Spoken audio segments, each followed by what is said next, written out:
এমন পরিস্থিতিতে হজের পবিত্র নগরী মক্কা ও তার আশপাশে বজ্রপাত, শিলাবৃষ্টি ও আকস্মিক বন্যার আশঙ্কায় বাড়ছে উদ্বেগ উৎকণ্ঠা। বৃহস্পতিবার সৌদির আবহাওয়া কর্তৃপক্ষ পবিত্র মক্কা ও দেশটির পশ্চিমাঞ্চল জুড়ে কমলা সতর্কতা জারি করেছে। ওয়ালটন আবারও মিলিনিয়ার অফারে ওয়ালটন ফ্রিজ কিনে আপনিও হয়ে যেতে পারেন মিলিয়নিয়ার। মিলিনিয়ার ছড়াছড়ি দেশ জুড়ে, এটা শুধু ওয়ালটেনই পারে।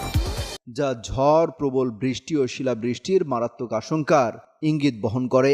2025 সালের হজ মৌসুম শুরু হতে আর মাত্র 4 সপ্তাহ বাকি।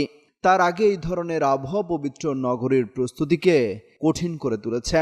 সৌদি আবহাওয়া অধিদপ্তরের তথ্য অনুযায়ী মক্কা, তাইফ, জেদ্দা ও মিনা এলাকায় গত 24 ঘন্টায় 70 কিলোমিটার গতির ঝোড়ো হাওয়া এবং বিচ্ছিন্নভাবে বজ্রসহ বৃষ্টিপাত রেকর্ড করা হয়েছে।